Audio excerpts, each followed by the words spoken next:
Alright, everybody, and welcome to another episode of Would I Buy? And as the cool kids would say, smash the like button, smash the subscribe button, but don't smash your computer. We're looking at divorce story, or my divorce story. That's quite sad to think about. And it's quite, I don't know why when I was playing this game, I don't know, it felt strange the whole time. So obviously I was trying to choose your spouse name, and for some reason, why did I call her Fred? It got me so confused. Oh, don't call your character Fred. Yeah, this is a very strange. Who thought of this concept for a game? So basically, what the aim of the game is, obviously you play as the husband that I think you suspect your spouse is cheating. And I think the aim of the game, you sort of go through you just pretty much point and click at things, sort of like look at the mobile phone and click on various things in order to try and gain a little bit more information and find out whether your spouse is actually cheating on you or not. And it looks as if it's sort of, the whole story sort of comes together from that. And it is such a strange, surreal experience that it's like every time I picked on something, I felt guilty for doing it. Clicked on the phone, and then obviously, your spouse challenges you on it, and you have to lie on it. And I'm like, you know what? Fair enough. It's bad that you just think your spouse is cheating on you, but if you've got no trust there in a real life situation, if your trust is not there, then you kind of just have to get out of there. Because I kind of think the moment that you start going through their phone sneakily and then lying about it, you kind of, well, you're not obviously being just as bad, but you ain't exactly being good, are you? You're lying to your partner as well. And this is where it just kind of felt a little bit strange in that situation. But that's obviously real world stuff. But this is a game, so you distance yourself from that.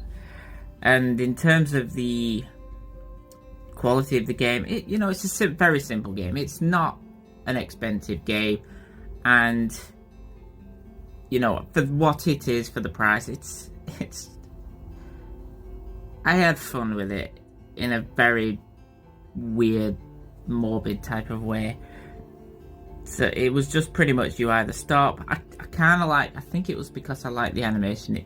It plays out very simple. It sort of has your character that looks like he wakes up in the morning, he walks out the door, and I think the only point is you stop your character. I think he's always moving forward, and it sort of follows a sort of linear path where he passes the coffee shop every morning and then he goes into work.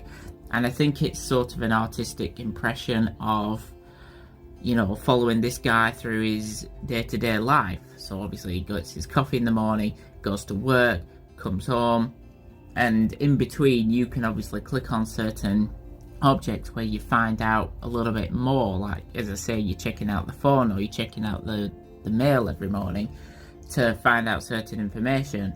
And then likewise, at specific points, your wife's challenging you and she's saying, did you do this? And then you kind of like get presented with an option, and you just think, do I lie?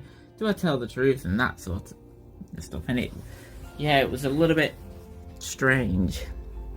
And I think that is pretty much the concept of that. It looks as if there's a lot of different pieces of evidence, so you're collecting evidence to put together, and I believe it'll all sort of tally together, and then it basically will sort of determine your ending, I believe. And it looks as if there are quite a few different endings. So I think from that aspect, it's kind of actually intriguing. I don't know what different kind of ending. I presume you must find out certain information, whether they piece together different things, I don't know. I mean, when I started the game, I just sort of said, are you cheating? And then I think the game kind of ended outright there. Was that classed as an ending?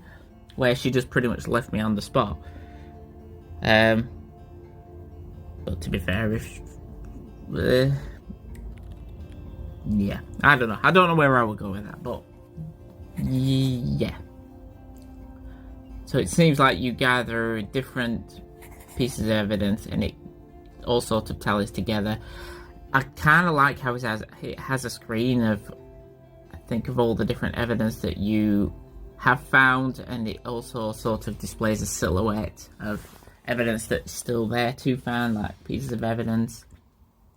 So I think, as a simple game as it kind of is, I think for the price that you pay, it was only like a few pounds. I probably would actually buy it, you know, for such a simple concept. As weird as it were to kind of play it, I think because it's such a, I suppose it's a bit of a taboo subject, I did kind of enjoy playing it, and actually I would have been intrigued to sort of find a little bit more about this couple, about sort of what's gone wrong, or because it seems like it was sort of delving into that sort of area about this couple, and I suppose I was kind of intrigued on that. And I think for a few pounds, I think it would keep me entertained for a short while. I don't know how long. It probably is not a very long game. Judging from what I've played there, I can presume it's not a very long game, unless you were willing to go for all the different endings, in which case you might get a little bit more life out of it. But regardless, I think I'd have fun with it for such a simple game. But as I say, that is my opinion. I mean, how about you guys? Do you think it's a taboo subject?